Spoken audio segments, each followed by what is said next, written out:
Aux premiers jours de la Seconde Guerre mondiale, l'un des navires de guerre les plus puissants de France s'est retrouvé pris dans les marées d'un conflit changeant.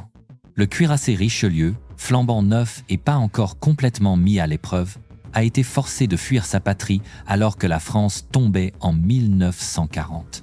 Au cours des années suivantes, ce formidable bâtiment servirait sous 2 pavillons, endurerait des attaques d'anciens alliés et reviendrait plus tard combattre à leurs côtés.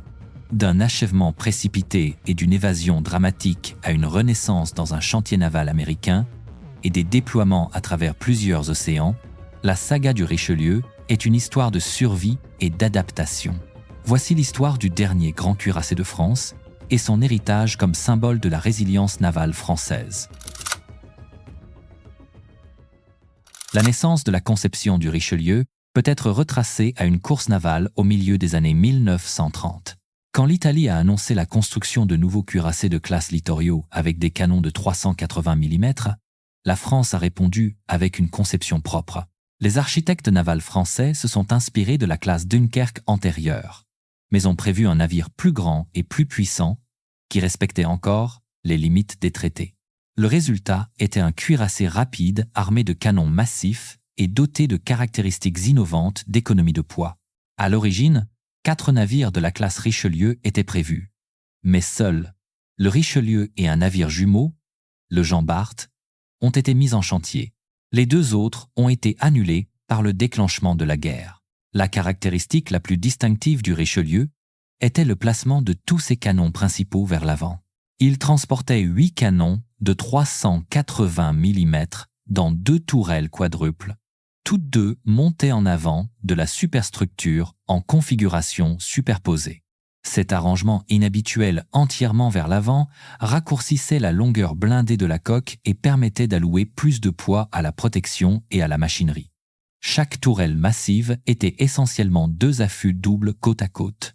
Une configuration destinée à empêcher qu'un seul impact ne désactive toute la batterie. Soutenant la batterie principale se trouvait un armement secondaire de 9 canons de 152 mm dans des tourelles triples positionnées vers l'arrière. En taille et en puissance, le Richelieu représentait un bond significatif pour la marine française. Le navire faisait 248 mètres de long hors tout avec une largeur de 33 mètres, ce qui en faisait le plus grand navire de guerre que la France ait construit jusqu'à cette époque. Il déplaçait plus de 43 000 tonnes à pleine charge. 4 turbines à vapeur, alimentées par 6 chaudières, produisaient environ 155 000 chevaux vapeur, propulsant le Richelieu à une vitesse de pointe de 32 nœuds, rapide pour un cuirassé et comparable au meilleur de ses contemporains. Protégeant le navire se trouvait un schéma de blindage lourd, une ceinture jusqu'à 330 mm d'épaisseur le long de sa coque, des faces de tourelles de plus de 400 mm d'épaisseur et des ponts et cloisons en couche pour se protéger contre les obus et les bombes. Les défenses antiaériennes du Richelieu reflétaient les attentes d'avant-guerre. Tel qu'achevé en 1940, il était armé d'une douzaine de canons polyvalents de 100 mm et d'un ensemble d'armes antiaériennes plus légères, canons de 37 mm et mitrailleuses de 13, 2 mm pour fournir une défense à courte portée contre les avions. Cet équipement était typique de son époque et se révélerait bientôt inadéquat contre les attaques aériennes modernes, une lacune qui serait corrigée plus tard par des refontes. La construction a avancé rapidement. Le Richelieu a été mis en chantier en 1935 et lancé en janvier 1939. Au moment où la Seconde Guerre mondiale a commencé en septembre 1939, il était en cours d'équipement au chantier naval de Brest. Avec la guerre imminente, les travaux ont été accélérés. En avril 1940, alors que les armées allemandes avançaient vers la France, le Richelieu a été mis en service dans la flotte. Même si certains de ces systèmes n'étaient pas encore terminés, il était maintenant un symbole de fierté nationale et désespérément nécessaire pour la défense de la France. Un navire capital flambant neuf prêt juste à temps, comme les événements allaient bientôt le prouver. Quelques semaines après la mise en service du Richelieu, la situation de la France est devenue désespérée. En juin 1940, l'invasion allemande a conduit à l'effondrement de la France. Pour garder le précieux cuirassé hors des mains ennemies, les autorités françaises ont ordonné au Richelieu de partir pour la sécurité relative de Dakar, en Afrique occidentale française. Fin juin 1940. Le cuirassé inachevé a quitté Brest, transportant autant de munitions et de carburant qu'il le pouvait, et a atteint Dakar début juillet. Là, il est tombé sous le contrôle du régime de Vichy, qui gouvernait maintenant les colonies de France sous un armistice avec l'Allemagne. Peu après son arrivée, le Richelieu est devenu un foyer de préoccupation britannique. La Royal Navy craignait qu'un navire si puissant ne soit saisi ou utilisé par l'Axe, alors ils ont lancé l'opération Catapulte pour neutraliser les navires de guerre français. Une force opérationnelle de porte-avions britanniques au large de Dakar a frappé le Richelieu. Des avions du HMS Hermes ont largué des torpilles dans le port. Une torpille s'est écrasée dans la poupe du Richelieu, ouvrant un grand trou et inondant ses salles des machines. Paralysé et partiellement coulé dans le port peu profond, sa coque s'est installée sur le fond.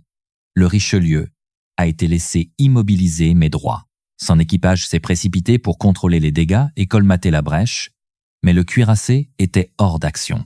En septembre 1940, une expédition britannique et française libre conjointe a tenté de prendre Dakar dans ce qui est devenu la bataille de Dakar. Toujours sous contrôle de Vichy, le Richelieu était partiellement réparé et capable d'utiliser certains de ses canons, alors que des forces britanniques, y compris les cuirassés HMS Barham et Résolution, s'approchaient. Sur plusieurs jours, du 23 au 25 septembre 1940, le Richelieu a échangé des tirs avec la flotte attaquante. Il a réussi à toucher l'un des cuirassés britanniques, infligeant des dégâts mineurs, et en retour a pris quelques coups lui-même. Un sous-marin français de Vichy a torpillé et endommagé le Résolution pendant les combats, contribuant à la décision des Alliés de se retirer. En fin de compte, l'assaut a échoué. Dakar et le Richelieu sont restés aux mains de Vichy. Bien qu'il n'ait coulé aucun ennemi, le grand cuirassé français avait tenu bon et dissuadé les Alliés dans cet engagement. Pendant les 2 années suivantes, le Richelieu est resté à Dakar, sous contrôle de Vichy, son activité limitée.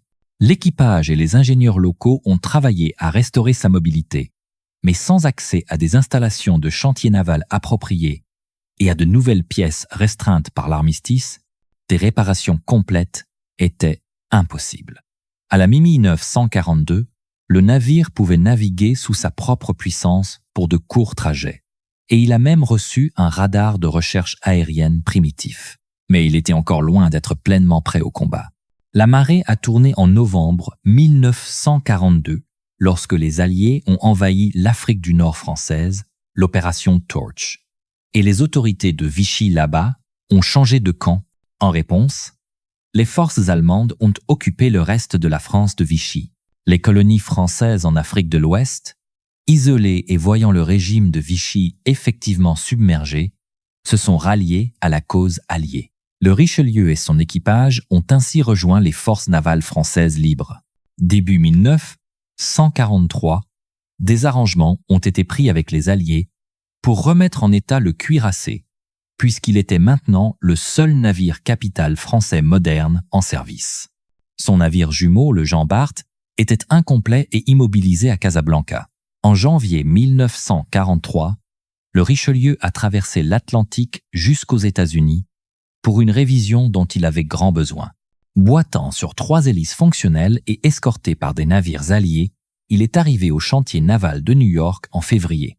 Là, des techniciens américains ont réparé ses dégâts de torpilles et exécuté une modernisation complète. Au cours des 5 mois suivants, le Richelieu a été équipé de systèmes radars américains et d'une batterie anti-aérienne considérablement améliorée. Des dizaines de canons Beaufort de 40 mm et de canons Oerlikon de 20 mm ont été installés à la place de ces canons AA légers obsolètes, lui donnant un armement défensif comparable aux autres cuirassés alliés. 3 de ces gros canons de 380 mm, endommagés ou usés par l'action antérieure, ont été remplacés par des tubes de rechange de France, et son équipement de contrôle de tir a été amélioré. Au moment où il est sorti du chantier naval de Brooklyn à la mi-1943, le Richelieu était renaissant comme un formidable navire de guerre allié. Maintenant sous commandement français libre, Mais opérant aux côtés de la Royal Navy, le Richelieu a navigué vers les eaux britanniques. Fin 1943, il a rejoint la Home Fleet britannique basée à Scapa Flow. Cet hiver-là, le cuirassé a participé à des exercices d'entraînement et à un raid mineur au large de la côte norvégienne en février 1944. Mais il n'a vu aucune action majeure dans les eaux européennes. Avec la flotte italienne neutralisée et beaucoup de cuirassés alliés disponibles pour les débarquements de Normandie, les dirigeants alliés ont décidé d'envoyer le Richelieu là où il était plus urgent. En mars 1944, le Richelieu a transité par le canal de Suez pour rejoindre la Eastern Fleet britannique, opérant depuis Ceylan. Pour le reste de la Seconde Guerre mondiale, il a servi dans le théâtre du Pacifique. Le Richelieu a participé à de nombreuses opérations alliées contre les positions japonaises dans la région de l'océan Indien. En avril-mai 1944, il a soutenu des frappes aériennes de porte-avions sur des cibles à Sumatra et Java, se tenant prêt à bombarder des installations côtières ou à engager tout navire japonais qui pourrait apparaître. Ces canons antiaériens ont aidé à défendre la flotte contre les raids aériens ennemis occasionnels.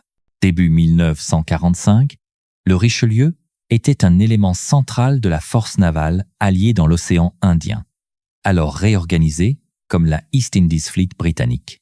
Il a bombardé des bases côtières tenues par les Japonais, par exemple, tirant ses gros canons lors de bombardements de Sabang et des îles Nicobar, et a fourni un appui-feu naval pour les débarquements amphibies alliés en Birmanie et en Malaisie.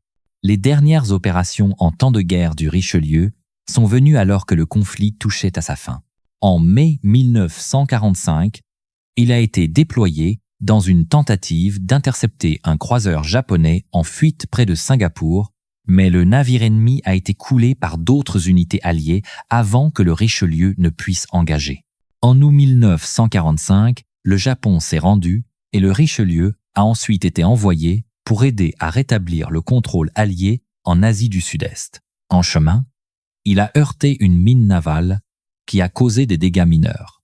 Mais le Richelieu a continué et a navigué dans Singapour en septembre 1945 avec la flotte de Libération, un représentant fier de la France parmi les alliés victorieux.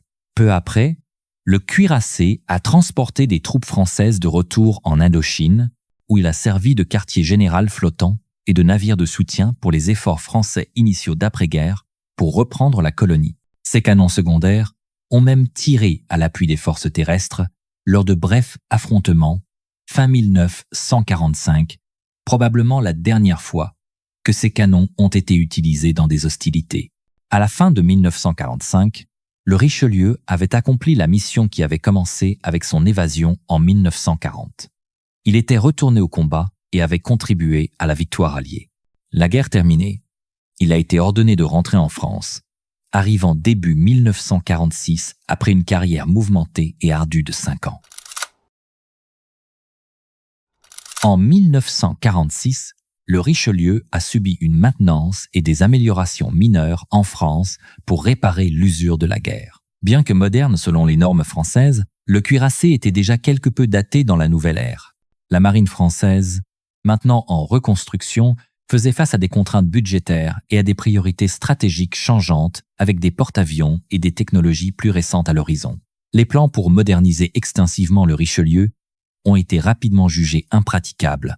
En 1950 à 51, il a subi une dernière révision pour remettre en état ses moteurs et remplacer les tubes de canon usés, mais toute idée de modernisation complète avec un nouveau radar ou un armement de missiles a été abandonnée. Au lieu de cela, la marine a concentré les ressources sur l'achèvement de son jumeau, le Jean Bart, et sur d'autres besoins. Le Richelieu a néanmoins continué à servir fièrement la France dans les années d'immédiat après-guerre. Il est devenu le navire amiral d'un escadron d'entraînement et de préparation, participant à des visites de bonne volonté et à des exercices navals. En 1947 et 1948, le cuirassé a effectué des croisières d'entraînement vers les colonies françaises et les ports à l'étranger, montrant le pavillon et permettant à de nouveaux équipages d'acquérir de l'expérience sur un navire capital. Ces opérations en temps de paix étaient loin des batailles en temps de guerre, mais Elle soulignait la tentative de la France de revenir comme puissance navale. Au début des années 1950, cependant, il était clair que l'ère du cuirassé se terminait. En 1952, le Richelieu a été officiellement retiré du service de première ligne et réaffecté comme navire, école d'artillerie, stationné à Toulon et plus tard à Brest. Il a passé ses dernières années actives comme salle de classe flottante pour les officiers d'artillerie navale et les marins. Ces gros canons étaient occasionnellement tirés pour l'entraînement, mais la plupart du temps, il était utilisé pour instruire les marins dans le maniement des armes et les procédures navales. Dans un moment symbolique, le Richelieu et le Jean Bart, nouvellement achevés, ont navigué ensemble en janvier 1956, la seule fois où les deux cuirassés d'après-guerre de la France étaient en mer côte à côte. Peu après, la carrière en mer du Richelieu s'est terminée pour de bon. Il a été désarmé et placé en réserve, son équipage restant réduit à un contingent de gardiennage. Pendant une autre décennie, le Richelieu est resté au port comme navire d'entraînement et d'hébergement stationnaire. L'équipement a été progressivement retiré et le cuirassé autrefois puissant a vieilli tranquillement. Finalement, en 1967, la marine française a radié le Richelieu de ses registres. Ces près de 3 décennies de service étaient arrivées à leur fin. Début 1968, le grand vieux navire a été vendu à la ferraille. Avant qu'il ne soit remorqué, la marine a retiré certains artefacts. Notamment, plusieurs de ces énormes canons de 380 mm ont été retirés pour être préservés. La coque du Richelieu a ensuite été remorquée en Italie et démantelée en 1968 à 1969. Le cuirassé Richelieu occupe une place unique dans l'histoire navale. Il symbolisait la détermination d'une marine qui refusait d'être éteinte par la défaite. Sa carrière a été marquée par un rebondissement extraordinaire. Construit pour défendre la France, il a fini par combattre d'anciens alliés sous les ordres de Vichy avant d'être accueilli dans le giron allié pour combattre contre l'Axe. Peu de navires de guerre ont connu un tel renversement de rôle. Ce voyage de refuge assiégé à Dakar au service actif avec les Alliés a fait du Richelieu un symbole de la résilience et de la rédemption française pendant la Seconde Guerre mondiale. En termes opérationnels, les contributions du Richelieu ont été modestes mais significatives. Il n'a participé à aucun duel naval célèbre de navire à navire et il n'a coulé aucun navire capital ennemi. Pourtant, sa présence dans les flottes alliées a fourni un soutien et une flexibilité précieux. Peut être plus important encore, la survie et le service du Richelieu, après 1940, ont fourni un coup de pouce au moral pour la France. À un moment où l'honneur de la nation était en jeu, le cuirassé renaissant battant au pavillon français libre a montré que la France était toujours dans le combat. Du point de vue de la conception, le Richelieu s'est révélé être un navire de guerre innovant et efficace. Sa disposition de canons entièrement vers l'avant, une rareté parmi les cuirassés, a fonctionné comme prévu. Et il combinait haute vitesse avec forte protection. Le fait qu'il ait résisté aux torpilles et aux impacts d'obus et ait continué à se battre était un témoignage de sa construction robuste. Les leçons de sa conception ont été dépassées par l'évolution rapide de la guerre navale. Mais les historiens navals considèrent souvent le Richelieu comme l'un des meilleurs cuirassés produits sous les limites des traités de l'entre-deux-guerres. Quand le Richelieu a été démoli en 1968, son navire jumeau, le Jean Bart, suivant en 1970, cela a marqué la fin de la lignée pour les cuirassés français.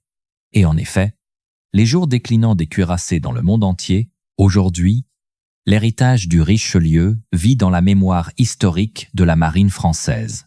Les passionnés d'histoire navale se souviennent du Richelieu comme un dernier tireur d'élite de l'ère des cuirassés, un navire qui est arrivé juste au moment où l'âge des duels d'artillerie navale se terminait. Avant tout, l'histoire du Richelieu se dresse comme un témoignage d'adaptabilité et de persévérance. À travers des allégeances changeantes, des batailles féroces et des changements technologiques radicaux, le cuirassé français Richelieu a servi sa nation avec distinction, gagnant une place durable dans l'histoire navale.